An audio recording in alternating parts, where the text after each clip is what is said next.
Hi అండి అందరికీ.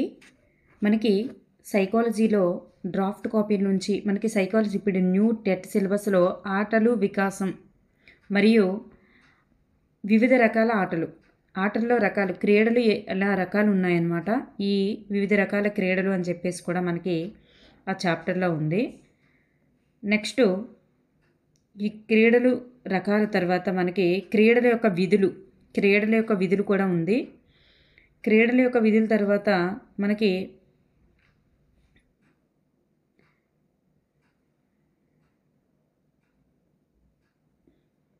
విభేదాలు చూడండి. విభేదాలు పరిష్కారానికి ఒప్పంద సంప్రదింపులు జరపడం ఇది కూడా మనకు ఉంది. ఈ 4 చాప్టర్స్ నుంచి మనం ఒకసారి వివరంగా చూసేద్దాము. ఇదంతా నోట్స్ రాసి మీకు అందిస్తే లేట్ అవుతుంది కాబట్టి మీకు ఇక్కడ వివరిస్తాను చూడండి.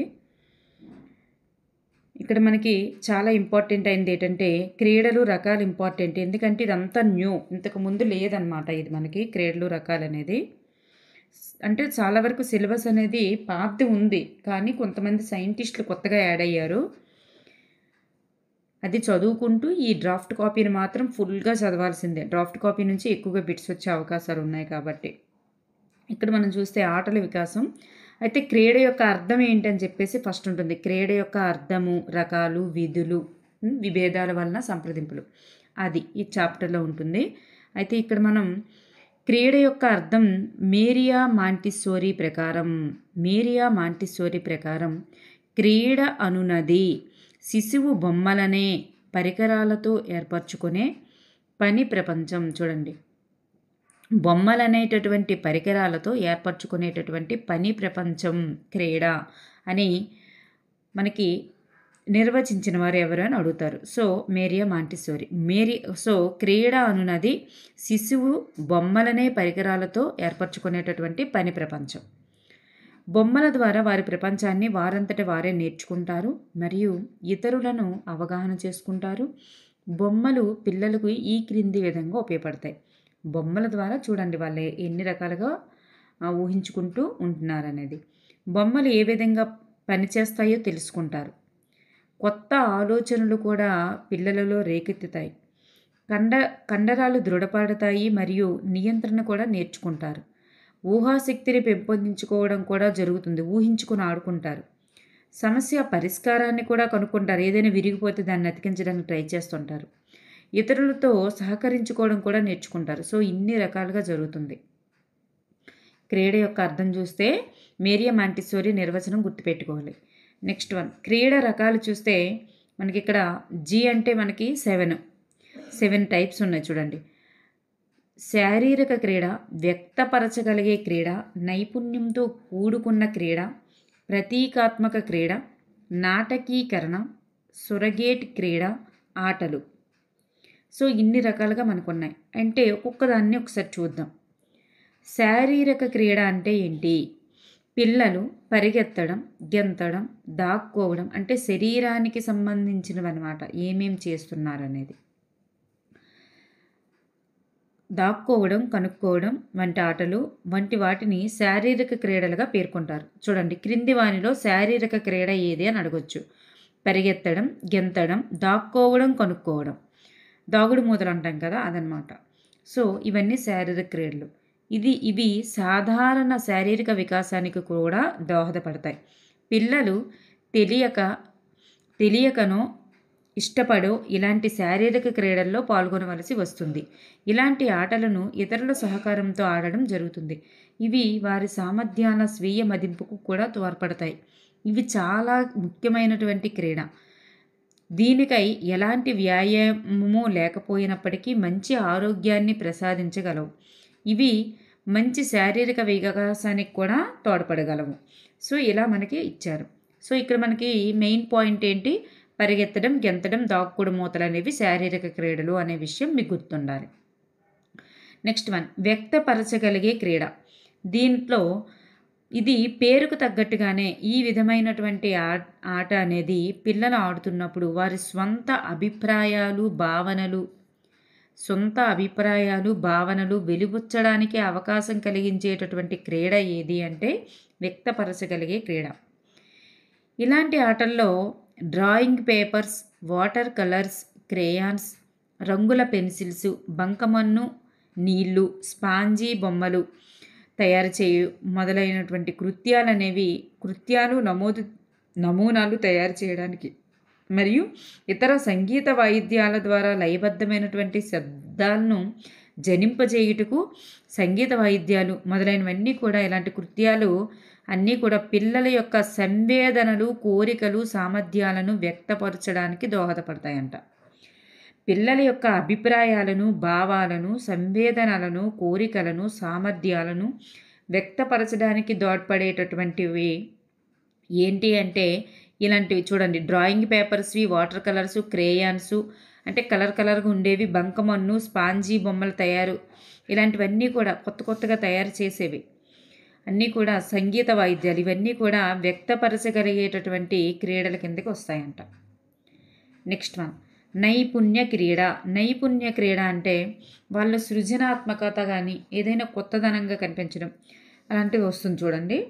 నైపుణ్య క్రీడ అంటే పిల్లలు పరిసరాలలోని వస్తువులను నైపుణ్యంగా ఉపయోగించడం, అంటే దానిని భద్రపరచడం కానీ దానిని ఏ రకంగా వాడాలో ఆ రకంగా వాడడం, నైపుణ్యంగా వాడడం, ఆనందపడుతూ ఆడే ఆటగా పేర్కొనవచ్చు. చూడండి, నైపుణ్యంగా ఉపయోగిస్తూ ఆనందపడుతూ ఆడే ఆటే నైపుణ్య క్రీడ. అయితే శైశవ దశ నుండే పిల్లలు నైపుణ్య క్రీడలను ప్రారంభిస్తారు. ఇది ముఖ్యమైన పాయింట్ అమ్మ. ఏ దశ నుండి పిల్లలు నైపుణ్య క్రీడలను ఆడడం ప్రారంభిస్తారంటే శైశవ దశ నుంచే. పిల్లలు ఇంట్లో తల్లిదండ్రులతో లేదా పెద్దవారితో ఆడుతూ ఉంటారు.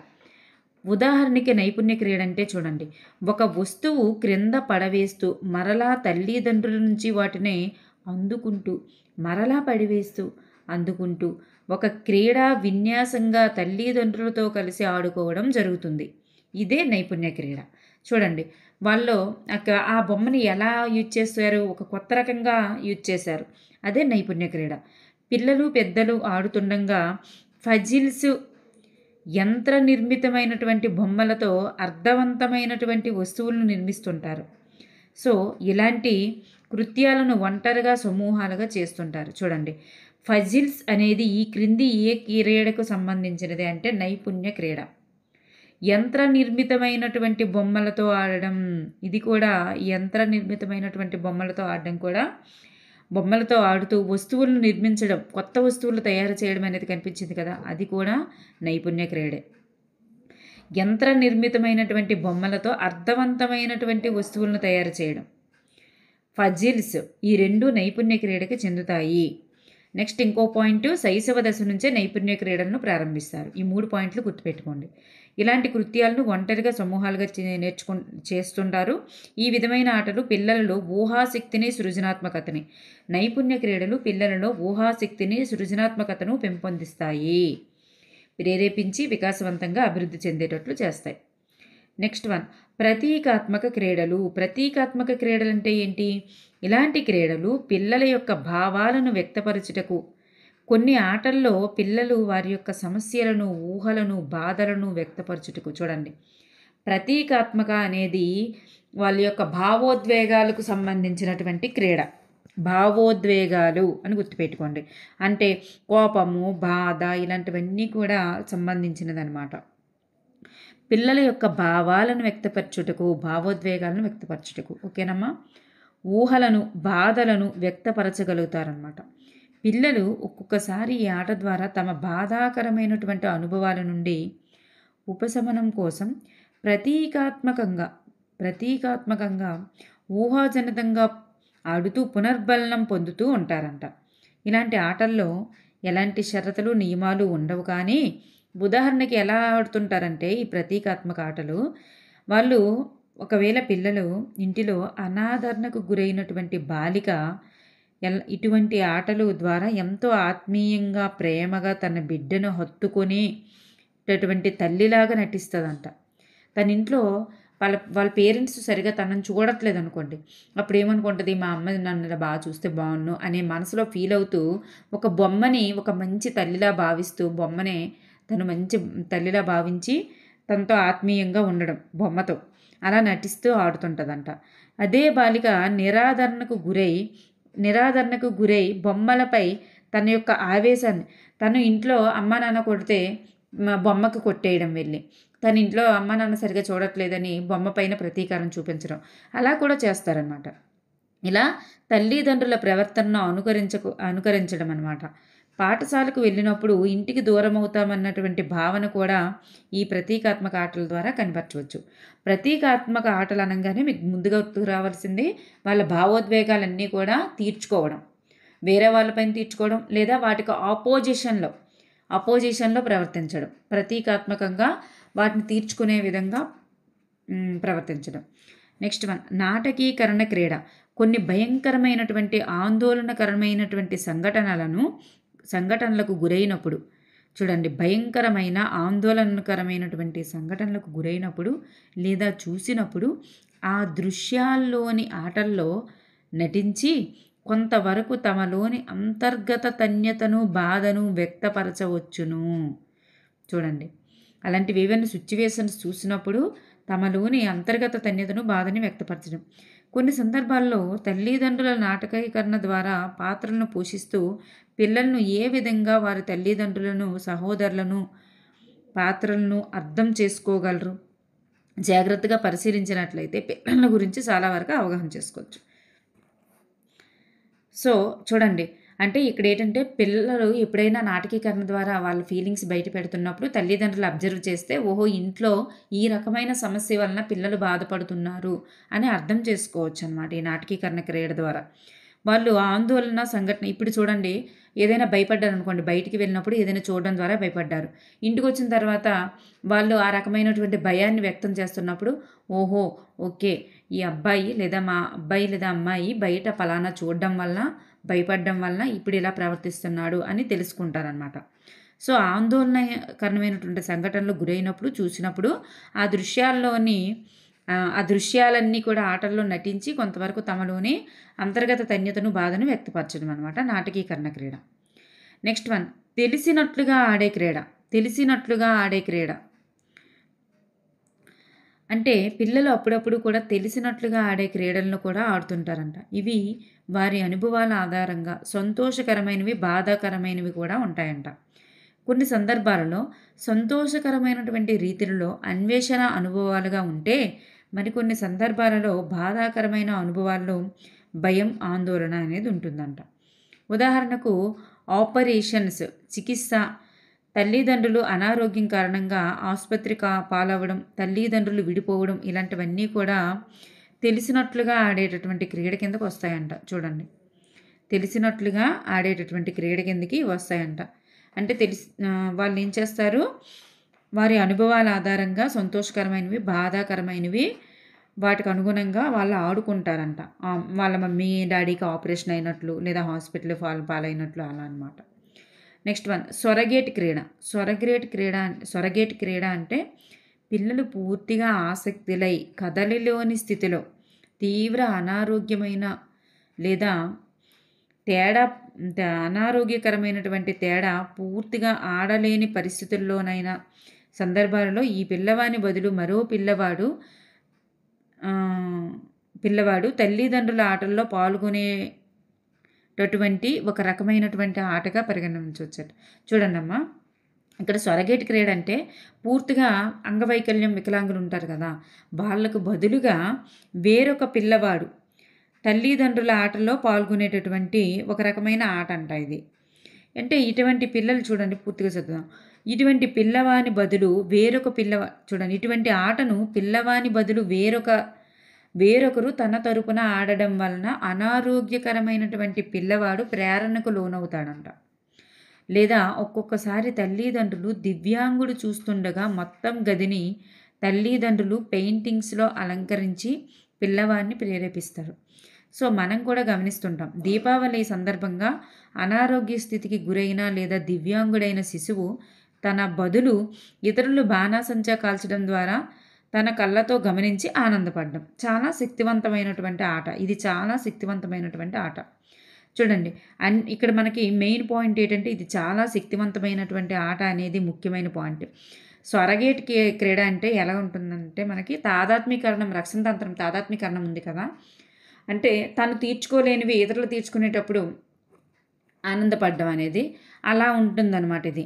అంటే దివ్యాంగుడైనటువంటి ఆ వ్యక్తి తను ఆడలేనప్పుడు ఇంకొక అబ్బాయి ఆడుతుంటే ఈ అబ్బాయి ఆనందించడం. అందుకని చెప్పేసి వేరే అబ్బాయిని ఈ అబ్బాయికి ఎదురుగా ఆడేటట్లుగా ఆ పేరెంట్స్ వేరే అబ్బాయిని తీసుకొచ్చి పిల్లడికి ఎదురుగా ఆడిపించడం అలా చేస్తుంటారంట. సొరగేటి క్రీడ అంటే అదే.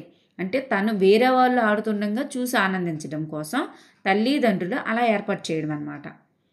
నెక్స్ట్ వన్ ఆటలు అనేది ఫైనల్. ఆటలంటే పిల్లలు జీవితంలో ప్రధాన పాత్రను వహిస్తాయి. ఆటలనేవి పిల్లల యొక్క జీవితంలో ప్రధాన పాత్రను వహిస్తాయి.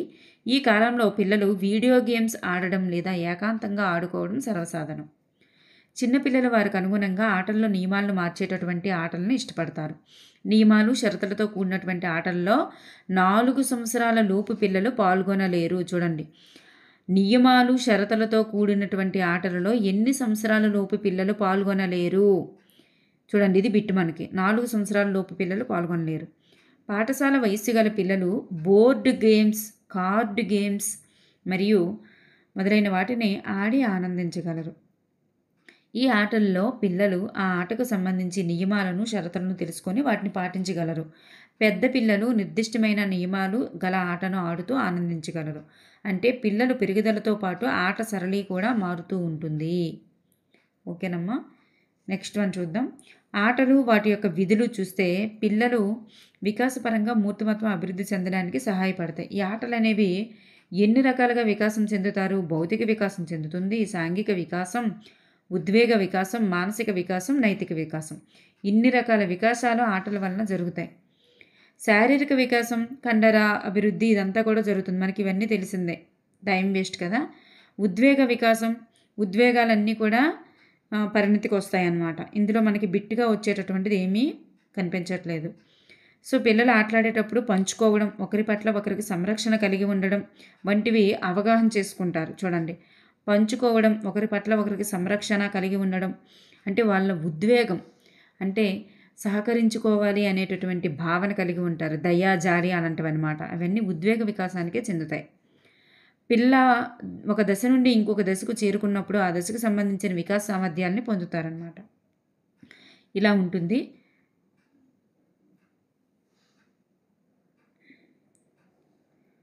నెక్స్ట్ అంటే సంతోషం, బాధ ఇలాంటివన్నీ కూడా పంచుకునేటటువంటిది అంతా కూడా ఉద్వేగ వికాసం.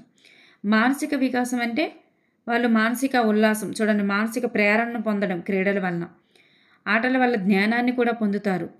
ఆటలు క్రీడలు ఆడుతున్నప్పుడు వారి ఆలోచన, స్మృతి, నిర్ణయాధికారం, సమస్య పరిష్కారం, సృజనాత్మక ఆలోచన మొదలైన ఉన్నత క్రమ ఆలోచన నైపుణ్యాలన్నీ కూడా మరి వినియోగించవలసి ఉంటుంది. ఇప్పుడు మనం చదువుకున్నాం కదా, సృజనాత్మక ఆలోచన నైపుణ్య క్రియలో కనిపించింది. సమస్య పరిష్కారం కూడా నైపుణ్య క్రియలో ఉంటుంది. అలాగే నిర్ణయాధికారం, స్మృతి, ఇవన్నీ కూడా వస్తాయన్నమాట. పిల్లల్లో సమస్య పరిష్కారంలో వారి ఆలోచన సామర్థ్యాలను, స్మృతిని ఉపయోగించగలరు. ఈ విధంగా ఫజిల్స్ వాటిల్లో కూడా సమస్య పరిష్కారం పెంపొందించుకోగలుగుతారు. ఆటలాడినప్పుడు పిల్లలు భాషను ఉపయోగించడం కూడా జరుగుతుంది. సో ఈ విధంగా వాళ్ళలో మానసిక వికాసం అనేటటువంటిది అభివృద్ధి చెందుతుందన్నమాట. సాంఘిక వికాసం అయితే మరి ఇతర పిల్లలతో కలిసిమెలిసి ఉండడం అనేటటువంటిది వస్తుంది. కాబట్టి ఫస్ట్ కుటుంబంతో కలిసిమెలిసి ఉండడం నేర్చుకుంటారు. తర్వాత ఇతర పిల్లలతో నేర్చుకుంటారు. తర్వాత సమాజంతో నేర్చుకుంటారు. సో ఇతర పిల్లలతో నేర్చుకున్నారు అంటే ఇదే సాంఘిక వికాసం. సాంఘిక వికాసం అంటే ఏంటి? పక్కవారితో కలిసిమెలిసి ఆడగలిగినటువంటి కెపాసిటీ రావడం, పక్కవారితో కలిసిమెలిసి బ్రతకగల కెపాసిటీ రావడం, ఇరుగు పొరుగు వాళ్ళని సహకరించడం, ఇదంతా కూడా సాంఘిక వికాసం కిందకే వస్తుంది. పిల్లలతో కలిసిపోతారో మరియు వారి నుండి నేర్చుకుంటారో అలాంటి వారి విషయానికి మాత్రమే అనువర్తింపజేయవలసి ఉంటుంది. ఇది చూడండి, ఎవరైతే కలిసిపోతారో, ఎవరైతే నేర్చుకుంటారో వాళ్ళకే అనువర్తింపజేయవలసి వస్తుంది. ఇది సంభవించగలదు లేదా వాస్తవమని భావించడం ఉంటుందన్నమాట. సో నెక్స్ట్ మొదట శిశువు అహంకేంద్రీకృతం ఉంటుంది. అదే శిశువు పెరుగుతున్న కొద్దీ ఇతరులతో, తన తోటి వారితో కూడా ఆడుకోవడం ప్రారంభిస్తారనమాట. ఈ విధంగా చూడండి, మరి సాంఘిక వికాసానికి ఒక సూచన ఇతరులతో పాలు పంచుకోవడం, ఓపిక, సహనం, నిర్లక్ష్యం మరియు గెలుపు ఓటములకు సంబంధించినటువంటి సంప్రదింపులను అవగాహన చేసుకుంటారు. ఆటలు క్రీడల ద్వారా పిల్లలు చాలా విషయాలు తెలుసుకొని సాంఘికంగా పరిణతి చెందుతారు. అది సాంఘిక వికాసం.